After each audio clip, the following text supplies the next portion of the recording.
Bienvenido, bienvenida a Lecciones de Vida. Hoy nos enfocaremos en el tema de la ley como educadora. La ley de Dios tiene un problema de relaciones públicas con muchos, especialmente muchos cristianos. Y esto es lamentable porque la ley y el Dios que la dio tienen mucho que enseñarnos. Y la confusión radica en que la mayoría de los cristianos están confundidos acerca de cómo funciona la ley en la vida, debido a que enfatizan solamente lo que Pablo dice de que somos justificados por la ley, no por la ley, sino por la fe. Pero sabes que prescindir de la ley o dejarla a un lado, solo porque no funciona en un ámbito, sería como deshacerte de tu tostadora porque no aspira bien al piso. Son dos cosas totalmente diferentes, ¿verdad? Y parece que la gente se ha contentado simplemente con saber lo que la ley no tiene mucho que ver, que no tiene mucho que ver con la salvación. Pero aquellos que están en una relación de pacto con Dios debidamente orientada no tienen razón para sufrir ansiedad o aversión hacia la ley. Dicen como David, ¿cuánto amo yo tu ley? Si la gente protesta con ¿qué pasa con el amor, la gracia o Jesús? ¿Sabes? Les espera una sorpresa porque el gran principio que está detrás de la ley es justamente ese, el amor. Vivir sin ley o al margen de la misma nos coloca en un túnel sin salida. La ley tiene mucho que enseñarnos. Es como una instructora de vida y una revelación del Dios que la dio. Ve por tu Biblia y en un momento más regresaré.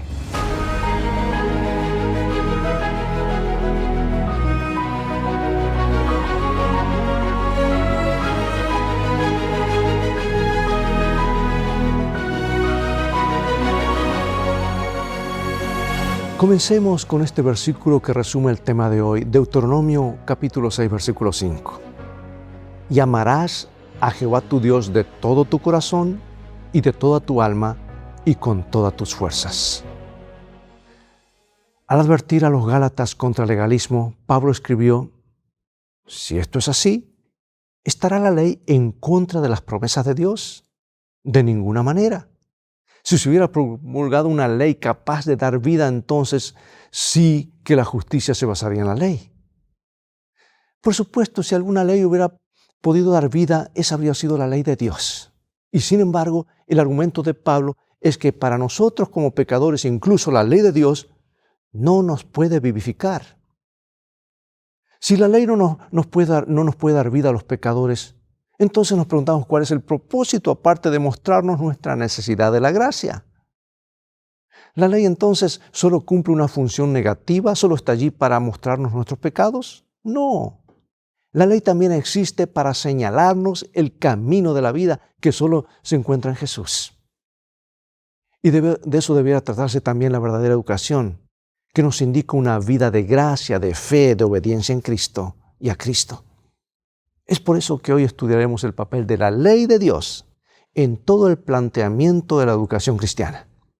Claro, tenemos pocos minutos y trataremos de sintetizar. Aunque esta ley no puede salvarnos, veamos lo que sí puede enseñarnos sobre la fe, la gracia y el amor de nuestro Dios por la humanidad caída. El libro de Deuteronomio contiene las últimas palabras de Moisés a Israel antes de una nueva generación, la que finalmente entrará en la tierra prometida. Pero antes de entrar, Él les habla muy claro y le da instrucciones muy precisas. Y hoy estamos por entrar en la patria celestial. Y las instrucciones de Dios son igualmente precisas. Mira, Deuteronomio 31, 9 al 13. Harás congregar al pueblo, varones y mujeres y niños, tus extranjeros que tuvieran en tus ciudades, para que oigan y aprendan y teman a Jehová vuestro Dios y cuiden de cumplir todas las palabras de esta ley, y los hijos de ella que no supieron, oigan y aprendan a temer a Jehová vuestro Dios todos los días que vivieres sobre la tierra donde vais, pasando el Jordán para tomar posesión de ella. ¿Qué significa temer a Jehová? Es respetarlo, ¿verdad? No un temor de miedo. Y Dios fue deliberado en las formas de impartir su ley, así como la dio a Israel. Hizo todas las provisiones para que sus leyes no quedaran en el olvido. De modo que Dios es un educador paciente, enseña, repite, envía profetas, utiliza a sus siervos para impartir su mensaje. Y lo hizo vez tras vez. De hecho, gran parte de los escritos del Antiguo Testamento ¿no son acaso el intento de Dios de enseñar a su pueblo, a sus hijos, a seguir el camino de la vida? Observa cómo Moisés enfatiza la importancia de que las generaciones futuras aprendan de la ley, o aprendan la ley. Y Moisés lo describe como un proceso en 2 pasos. En primer lugar, los niños oyen la ley y luego aprenden a temer a Jehová vuestro Dios. En primer lugar, oyen, luego aprenden a temer a Dios. Es decir, aprenden la ley. Aprender la ley presupone que el temor no será un resultado natural de conocerla. Y cuando me refiero al temor, vuelvo a repetir, no es miedo, sino el respeto a Dios. Y el proceso de temer a Dios debe aprenderse. Y Moisés da a entender que el conocimiento y el temor son un proceso, no una relación inmediata de causa y efecto. Vuelvo a repetir lo que dije la semana anterior. Recuerdo cuando éramos niños, una de las primeras cosas que nos enseñaron nuestros padres fueron los 10 mandamientos. Y a los 4 años, 3 años y medio ya podíamos repetirlos. ¿Qué significa temer a Jehová cuando se dice al pueblo: amarás a Jehová de tu Dios de todo tu corazón y de toda tu alma y con todas tus fuerzas? Quizás podemos compararlo con la forma en que un niño ama y teme a un buen padre. Un padre que revela su amor y cuidado al demostrar que habla en serio. Con un padre así, si haces algo malo, de hecho sufrirá las consecuencias de esa mala acción. Sí, nosotros podemos y debemos amar y temer a Dios al mismo tiempo. No son ideas contradictorias. No. Cuanto más aprendamos acerca de Dios, más lo amaremos a causa de su bondad. Y sin embargo, al mismo tiempo, cuanto más conocemos a Dios, más podemos también temerlo, respetarlo también, porque podemos ver cuán santo y justo es Él y cuán pecaminosos e injustos somos nosotros. Y que solo por gracia, o sea, mérito inmerecido, por su gracia no somos destruidos. Veamos ahora qué preparativos hace Moisés antes de su muerte y cuáles eran las principales preocupaciones que abordó. Ya algo lo mencionamos y lo leímos. Y era la preocupación de Dios también.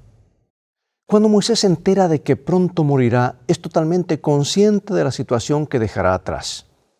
Él sabe que después de su muerte, los israelitas entrarán en la tierra prometida de Canaán. También sabe que se volverán rebeldes al llegar a su destino tan anhelado por el cual lucharon, por el cual Dios los sacó con mano poderosa de Egipto. Y aquí está Deuteronomio 31, 14 al 27. Y Jehová dijo a Moisés: he aquí, tú vas a dormir con tus padres, y este pueblo se levantará y fornicará tras los dioses ajenos de la tierra donde va para estar en medio de ella, y me dejará, e invalidará mi pacto que he concertado con él. Ahora pues, escribíos este cántico y enséñalo a los hijos de Israel, ponlo en boca de ellos, para que este cántico me sea por testigo contra los hijos de Israel. Y dio orden a Josué, hijo de Nun, dijo: esfuérzate y anímate, porque tú introducirás a los hijos de Israel en la tierra que les juré, y yo estaré contigo.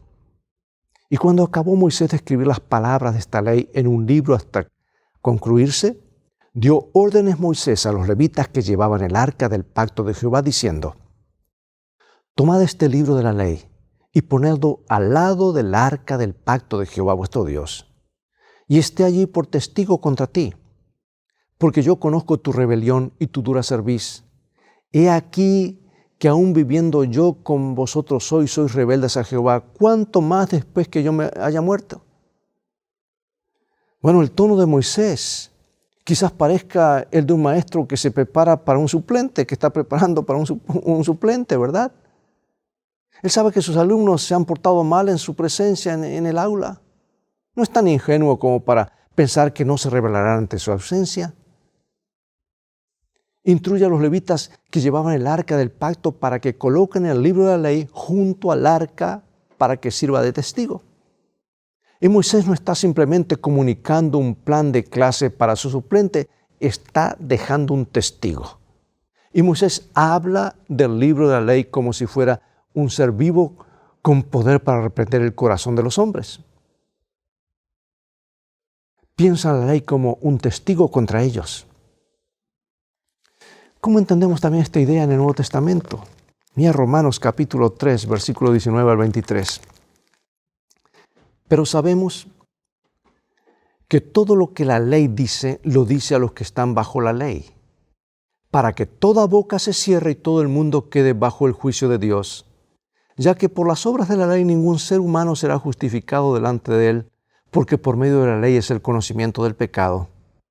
Pero ahora, aparte de la ley, se ha manifestado la justicia de Dios, testificada por la ley y por los profetas. La justicia de Dios por medio de la fe en Jesucristo, para todos los que creen en Él. Porque no hay diferencia por cuanto todos pecaron y están destituidos de la gloria de Dios. Ahora, cuando tratamos de obedecer la ley divina con toda la fuerza que Dios nos da, ¿de qué manera su ley funciona como un testigo contra nosotros? ¿Qué nos enseña este testigo sobre la necesidad del Evangelio en nuestra vida? El Señor dice a Josué cuando entra en Canaán: solamente esfuérzate y sé muy valiente para cuidar de hacer conforme a toda la ley que mi siervo Moisés te mandó. No te apartes de ella ni a diestra ni a siniestra, para que seas prosperado en todas las cosas que emprendas. En otras palabras, amados, uso la ilustración: no vivas al margen, no andes del otro lado de las vallas, ve por el camino que fue establecido por la ley, por los 10 mandamientos. Y esta noción de éxito como un subproducto de la obediencia puede parecer a veces contraria a la forma en que se mide el éxito en nuestro mundo actual. Porque muchos hoy creen que las marcas del éxito son la innovación, la creatividad, la autosuficiencia. Y para tener éxito en una industria en particular, a menudo se requiere asumir riesgos y tener un talento extraordinario. Y a veces hasta mentir. Sin embargo, a los ojos de Dios, el éxito requiere un conjunto diferente de recursos. Es obediencia, dependencia, oración y la presencia del Espíritu Santo. Es decir, aunque no somos salvos por obedecer la ley de Dios, la ley protege a los que Dios ha salvado. ¿Y de qué somos salvados? Del pecado. ¿Y qué es el pecado? Es transgresión de la ley.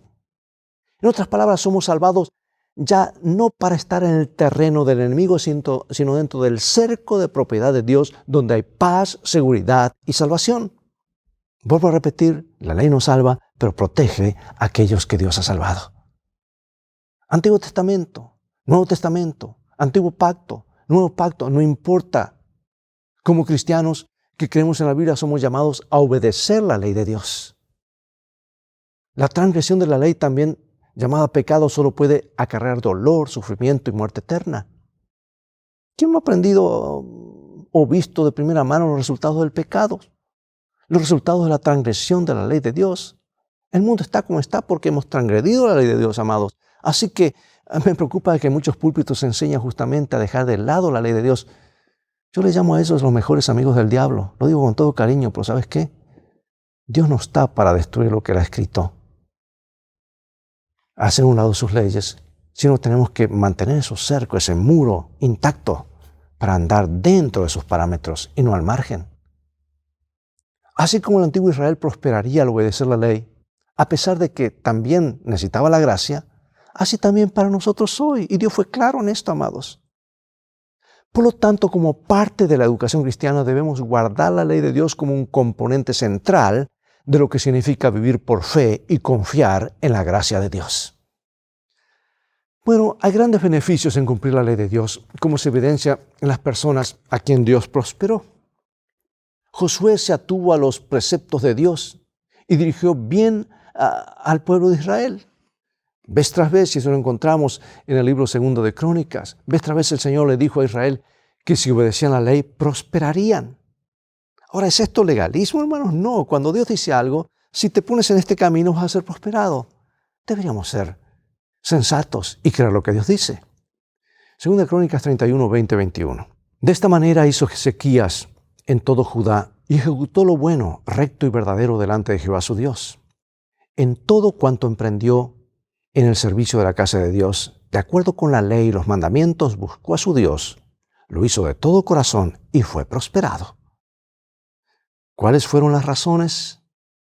La razón clave en este pasaje para la prosperidad de Ezequías es obvio. ejecutó lo bueno de acuerdo a los mandamientos de Dios. Cualquiera sea el lugar que ocupemos en la educación, debemos enfatizar la importancia de la obediencia. Sin embargo, nuestros alumnos no son tontos. Tarde o temprano contestarán que algunos son fieles, amantes y obedientes, y aún así, ¿qué? ¿También les ocurren desastres?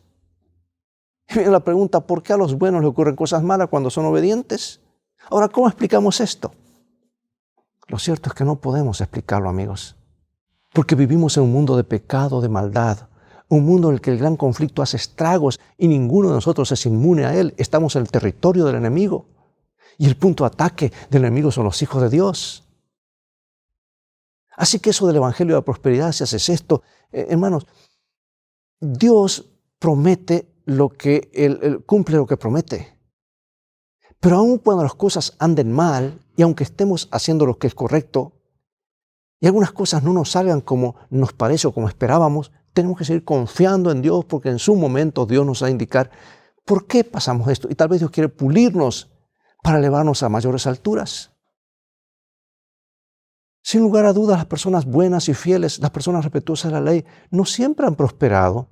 Al menos según el mundo entiende la prosperidad, lo que es prosperidad. Y de paso quiero decir, cuidado con ese evangelio de prosperidad, porque si así fuera, Jesús fue un tremendo fracaso, porque Él no tenía nada. Pero estaba lleno del Espíritu Santo y hizo la diferencia en este mundo. Y esta también podría ser una respuesta parcial a esta gran pregunta difícil, una pregunta que sin duda surgirá al intentar enseñar la importancia de la ley. Indudablemente, según los estándares del mundo, incluso quienes son fieles a Dios, obedientes a su ley, no siempre prosperan, al menos por ahora. Perjudicamos a nuestros alumnos y le decimos lo contrario. Y aquí tenemos ejemplos. Mira Hebreos capítulo 11, versículos 13 al 16. Conforme a la fe murieron todos estos sin haber recibido lo prometido, sino mirándolo de lejos y creyéndolo y saludándolo y confesando que eran extranjeros y peregrinos sobre la tierra. Porque los que esto dicen, claramente dan a entender que buscaban una patria, pues si hubiesen estado pensando en aquella de donde salieron, ciertamente tenían tiempo de volver. Pero anhelaban una mejor, esto es, celestial. Por lo cual Dios no se avergüenza de llamarse Dios de ellos, porque les ha preparado una ciudad. Oh, amados, un día Dios nos aclarará todas las dudas y nuestras preguntas recibirán respuesta. Veamos ahora a Jesús como nuestro ejemplo. Jesucristo, el Hijo de Dios, fue el único que vivió en perfecta obediencia al Padre, en perfecta obediencia a la ley de Dios. Hizo esto para poder ser no solo nuestro sustituto, sino también nuestro ejemplo. Y aquí quiero leer varios versículos para que notemos cómo enfatizan la obediencia de Cristo a lo largo de su vida. Lucas capítulo 2, versículos 51 y 52. Y descendió con ellos y volvió a Nazaret, y estaba sujeto a ellos, y su madre guardaba todas estas cosas en su corazón. Y Jesús crecía en sabiduría y en estatura y en gracia para con Dios y los hombres. Filipenses 2:8. Y estando en condición de hombre se humilló a sí mismo, haciéndose obediente hasta la muerte, y muerte de cruz. Hebreos 5:8. Y aunque era hijo, por lo que padeció, aprendió la obediencia. Juan 8. Les dijo pues Jesús, cuando hayáis levantado al Hijo del Hombre, entonces conoceréis que yo soy, y que nada hago por mí mismo, sino que según me enseñó el Padre, así hablo. Porque el que me envió conmigo está, no me ha dejado solo el Padre, porque yo hago siempre lo que le agrada. Quizá Juan lo expresó mejor al escribir, el que dice que permanece en él debe andar como él anduvo, ¿verdad? Y cuando fijamos nuestra vista en la vida de Cristo y su ministerio en la tierra, es fácil ver cómo complació al Padre con su obediencia. Cristo cumplió la profecía y obedeció las leyes de Dios durante toda su vida. Y así como Dios dijo a Moisés que escribiera su ley para que fuera un testimonio para Israel, Cristo fue la encarnación viva del testimonio para sus apóstoles, sus discípulos, para los pecadores y para los santos. Ahora, en lugar de tener solo un conjunto de reglas a seguir, también tenemos que seguir el ejemplo de Jesús, un ser humano de carne y hueso, aunque divino. Y como maestros, ¿qué mejor modelo a seguir? ¿Qué podemos presentar ahora a los alumnos que el modelo de Jesús y su obediencia al Padre? La así llamada fe en Cristo, que profesa eximir a los hombres de la obligación de obedecer a Dios, no es fe sino presunción. Por gracia sois salvos, por medio de la fe. Pero la fe, si no tiene obras, está completamente como muerta.